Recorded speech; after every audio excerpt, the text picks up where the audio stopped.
Good morning, dear students. Today we are going to deal with the chapter matter. So already I have given you some videos related to this chapter. So I'm not going to deal with this, like anything that occupies space is or having mass is known as matter. And about Maharshi Kannada I'm not going to tell you because already we know. So the basic or the important topic of this chapter is the kinetic theory of matter.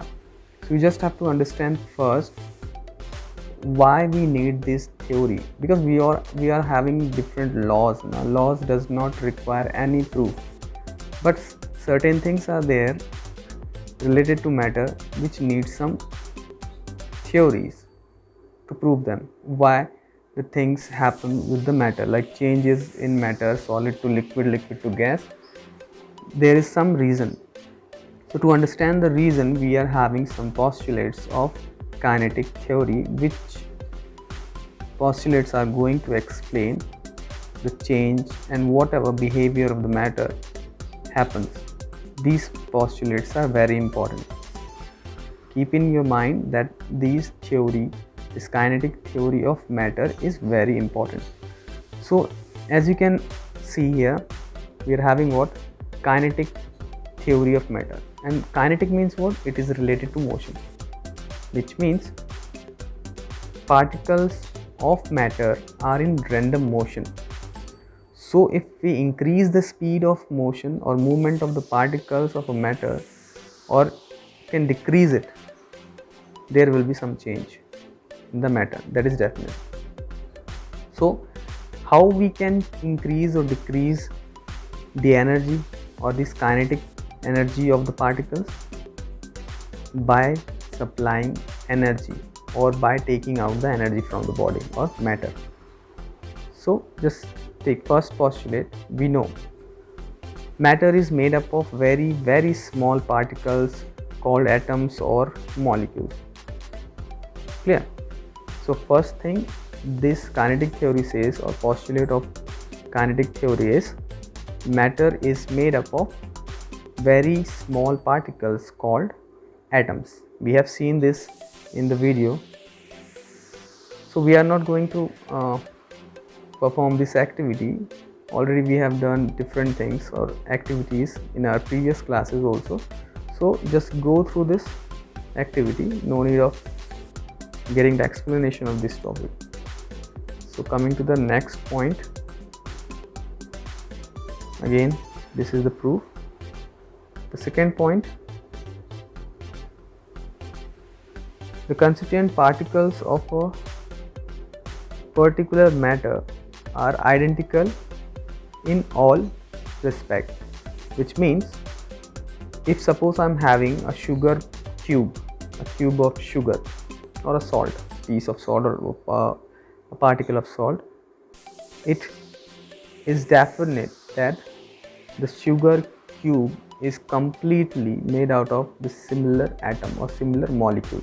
That means it consists or it constituents, means by what it is made up of. So it is made up of the similar kind of particle. All the particles present in a sugar cube will be identical, means same. All the properties almost, they are the same particles, made out of the same particles. Now third one, the particles of matter have spaces between them. Already you know what we call them. The spaces between the particles of matter is called interparticle or intermolecular space or void. Void means gap, a hole, a gap we can say, as you can see here in the diagram. Now next one, the particles of matter attract one another. Already you know the force of attraction. When this force of attraction acting between the molecules or particles of the matter, we call it interparticle or intermolecular force of attraction, which is responsible for the particles being together. The togetherness of the particle is this intermolecular force is responsible for that. If increases in the force, decrease in the space. Clear? Just remember this point. If we increase the intermolecular force of attraction, the space between the particles decreases. So they are inversely proportional. Now next, you just have to remember this point. This is the very important point. This fourth one and third one, they are interrelated. They are inversely proportionate. How? If the intermolecular force of attraction between the particles increases, that means the particles will come closer to each other, and as the particles are coming closer to each other, there will be less space between the particles. So if intermolecular force of attraction is more, intermolecular space will be less.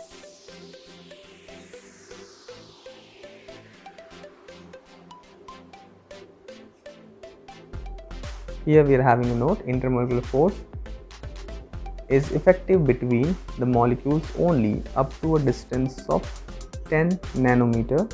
This force becomes ineffective beyond 10 nanometer. Means after this distance 10 nanometer, that intermolecular force is not that much effective.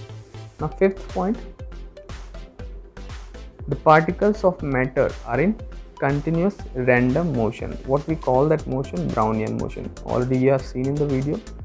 So because of this Brownian motion or motion of the particles possesses kinetic energy. When the particles are in motion, they possesses kinetic energy, and the rate of this kinetic energy we can increase or decrease. How we can increase or decrease? By increasing its kinetic energy on heating, or by giving heat to the matter, or by taking, means by cooling. We can increase or decrease this kinetic energy of a matter or the particles. So on increasing the heat, the vibration of the particles increases very fast, and as the particles start moving fast, its kinetic energy will increase. Higher the temperature, faster is the movement of particles, or greater is their kinetic energy. It is clear? If we increase the temperature, that means we are increasing the heat of the body or matter, so the particles will start moving very fast. And why they do so? To reduce that energy they use to vibrate. If you are having energy till you work, if you are having more energy, you will work for more time. If you are having less energy, you will work for less time. So that is the kinetic theory of matter or the particle sequences. Now whatever conditions or the changes of the state depends on or can be explained with the help of this kinetic theory. Means we are going to use this property or this theory which is going to explain the change in the conditions, you can say, or the state of matter by this theory. We know that on heating a solid, it converts into liquid, and further increasing the heat, we can convert it into gas. How it happens now? I'm not going to read this. Now, characteristics of the particle of matter.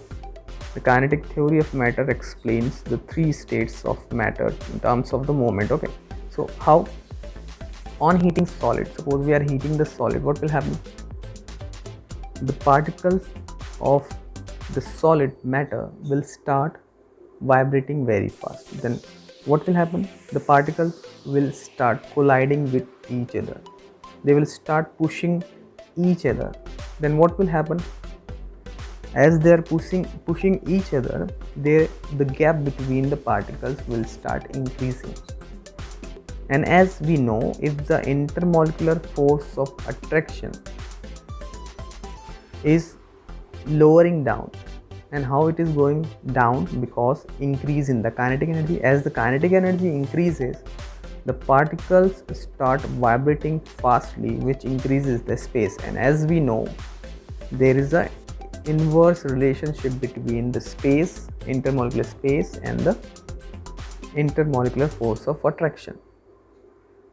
And as we know, three conditions are necessary, or three properties of matter are very important, which defines the state of matter. Clear? Means they are intermolecular space, intermolecular force of attraction, and the moment. These three properties are very important. They decide whether the matter should be liquid, solid, or gas. How solid converts into liquid? Because solid loses its intermolecular force of attraction and the space between the particles, what we call it intermolecular space, increases and it converts into liquid. Then further increasing the temperature, the particles start vibrating fast and space increases. Then more space increases, that means increase in the space causes very less intermolecular force of attraction. Just because of that, the particles can't remain, they are not able to remain together, and as they are not together, they will start becoming gas. Clear?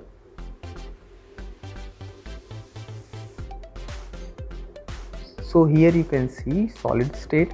So when we start heating something, it starts changing. You can see the gap or the spaces between the particles. This is the arrangement of solid particles. So I'm not going to explain these things, they cannot move from. So in case of solid, intermolecular force of attraction is very high. That's why the particles are not able to move freely. They just vibrate at their places.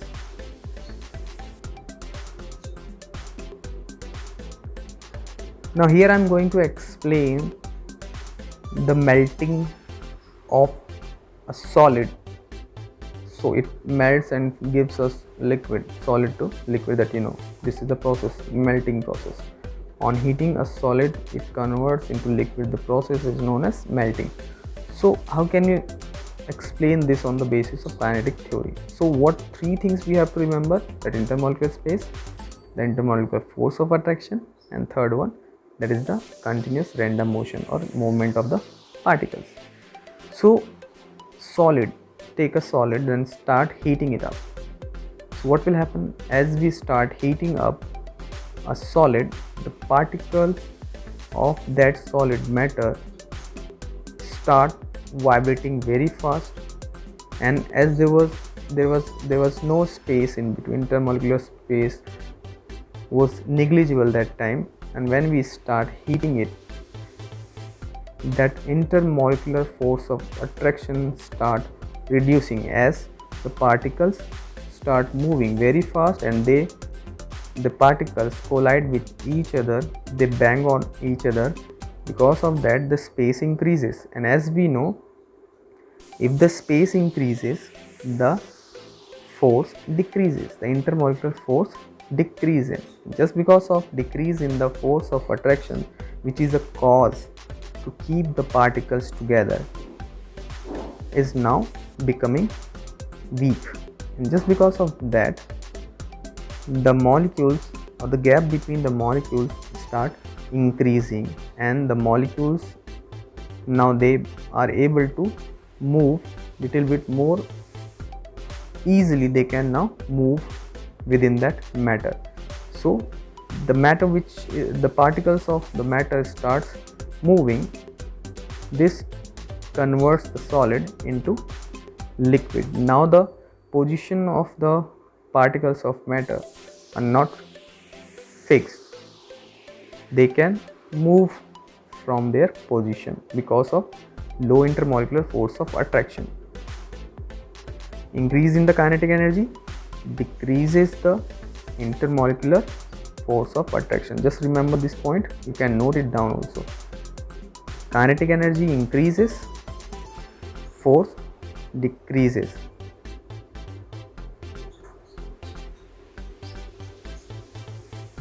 So just remember, the kinetic energy is responsible for the states, which is related to motion again. So in case of solid, kinetic energy is less because the particles are not able to move from their fixed position.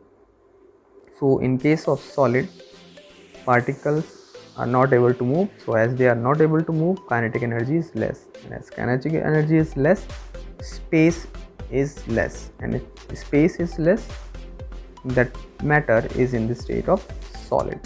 So I think it is clear now. So if we increase the temperature of a solid, its intermolecular force of attraction decreases and intermolecular space increases, and which allows the particles to move. Now they are able to move, and as they start moving, they can flow and they become liquid.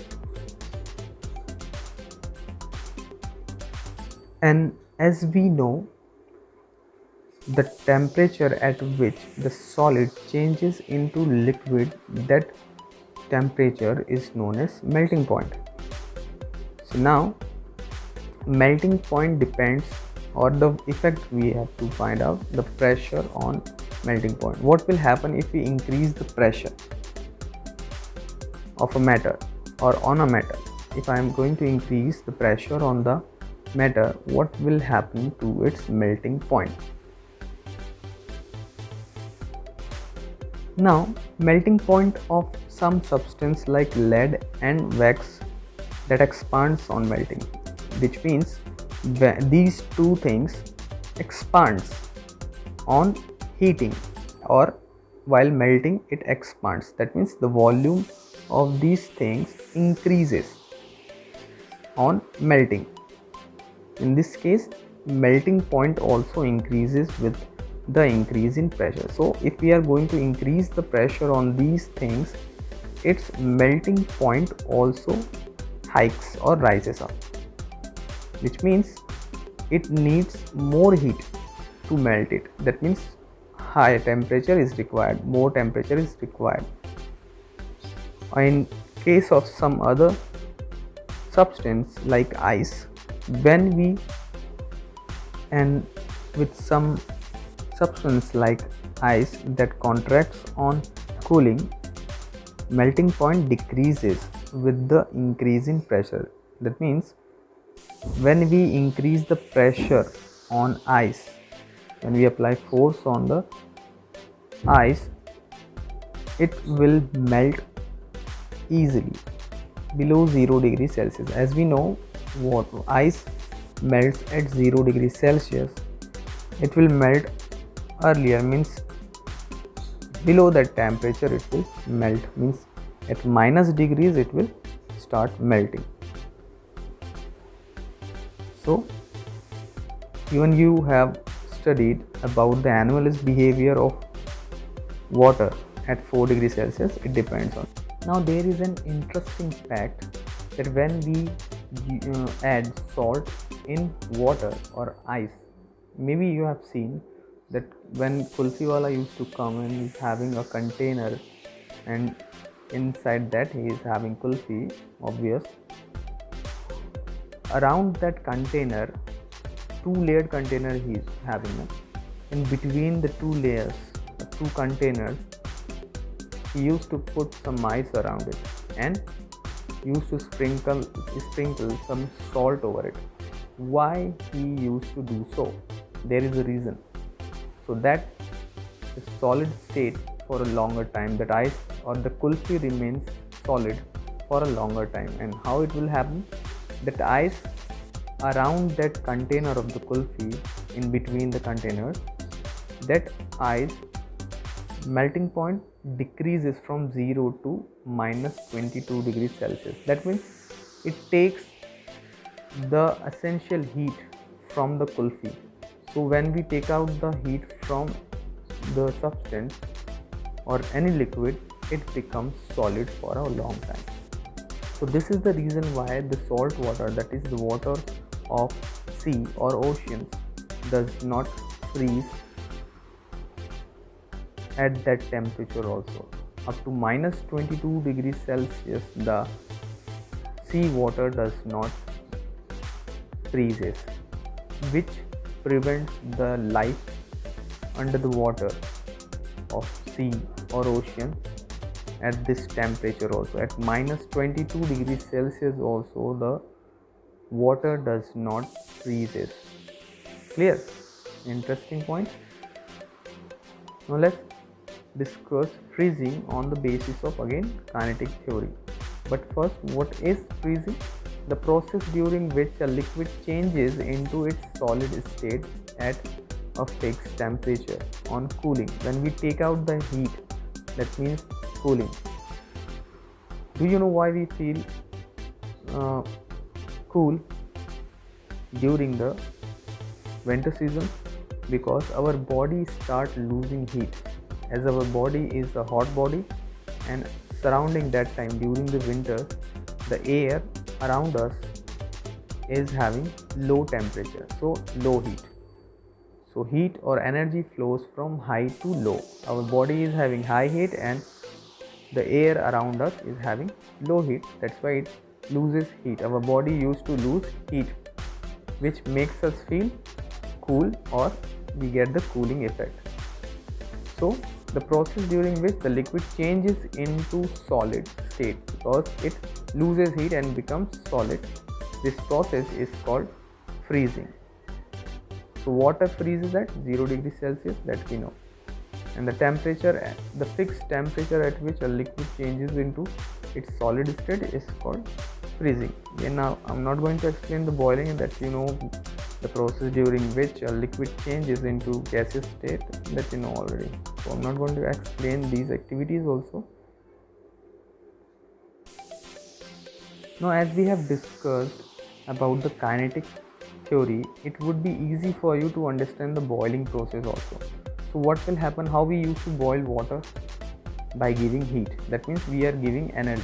So the particles of water gets heated up, so their kinetic energy will increase, and as its kinetic energy increases, the intermolecular space in the liquid increases, and it starts converting into, because the space also decreases, the space increases on heating. The space increases on heating and the intermolecular force of attraction decreases, and the force decreases, due to which it starts converting into vapor or gas. Clear? So kinetic energy increases on heating. So up to that temperature, boiling point, when the water attains or any liquid attains its boiling point, it starts becoming gas from liquid.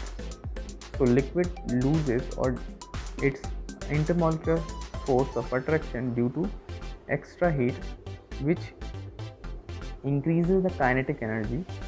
So as kinetic energy increases, the collision between the particles, means the pushing of the particles to each other increases, and the space also increases and the force decreases, due to which the particles start moving away from each other and it converts it into gas. Now let's talk about the effect of pressure on boiling point. What will happen if we increase the pressure? So just take an example of pressure cooker, that you know we use pressure cooker to cook food with a short time, within a short time. And what will happen? How can we cook a food fast? By increasing the heat. So we don't have to give that much heat, we just have to increase the pressure, and due to that the boiling point increases. That means that liquid will need more heat to boil. So if it needs more heat to boil, to attain the boiling point, it will store more heat. As it is in liquid state, it will hold more heat, which will cook the food more fast. Clear? So when we increase the pressure, the molecules are not able to move out of the liquid, which retains its state as liquid above its boiling point also. So on increasing the pressure, the boiling point also increases. Just take an example of water. Like water boils at 100 degrees Celsius, that is the normal case.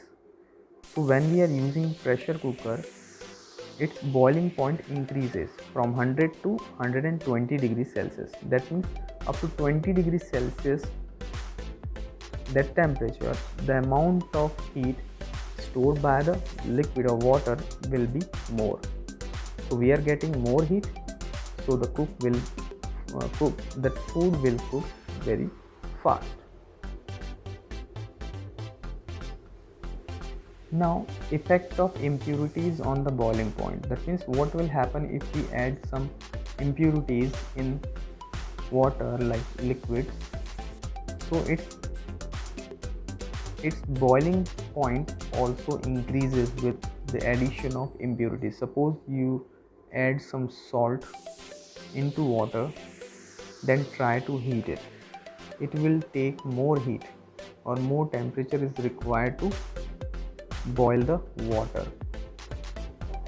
Next is condensation. That the process during which a gas changes into its liquid state at a fixed temperature on cooling. So that you already know. Now sublimation and deposition. Sublimation, direct change from solid to gas without coming to that intermediate state, that is liquid.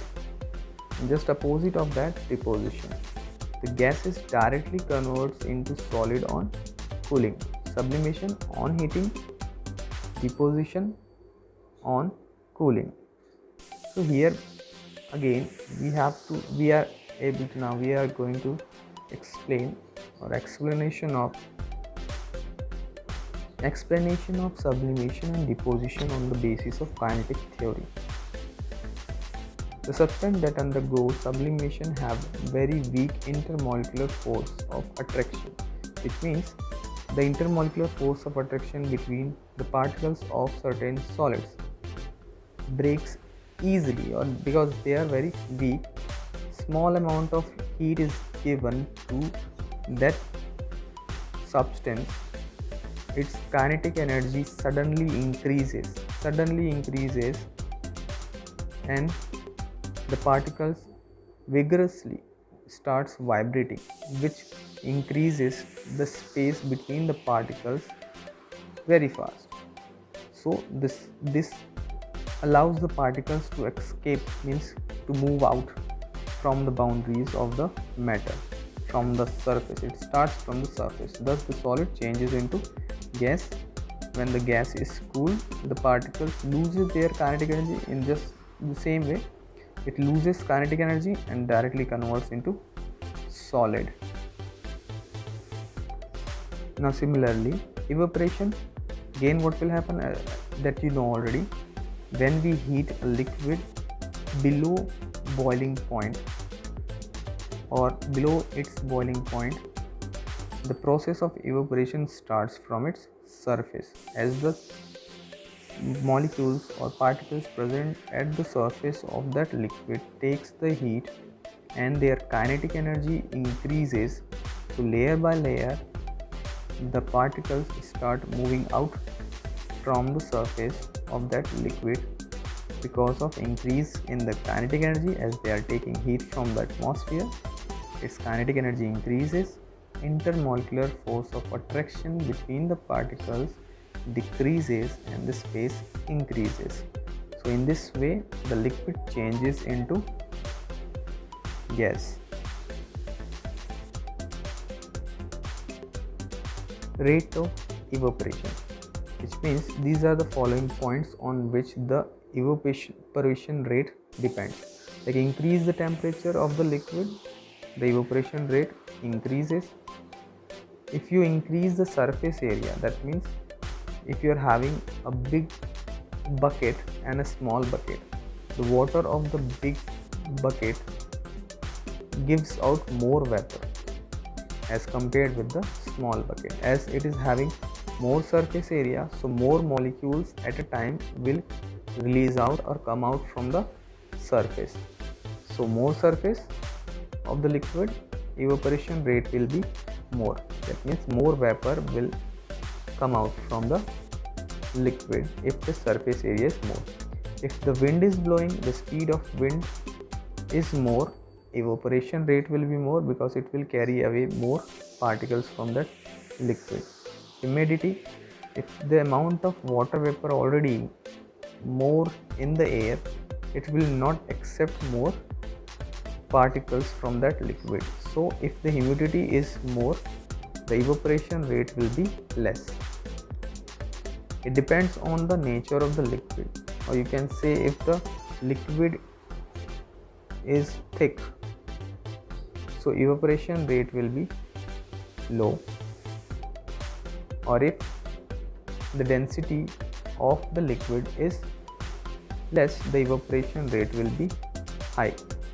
So density also defines the intermolecular force of attraction. If intermolecular force of attraction is more, it is more likely to lose, or it tends to hold the particles. If the intermolecular force of attraction is more, it tries to hold the particles together.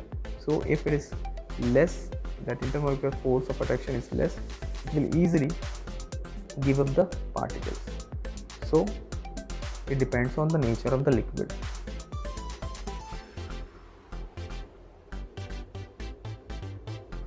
Now the process of evaporation causes cooling effect.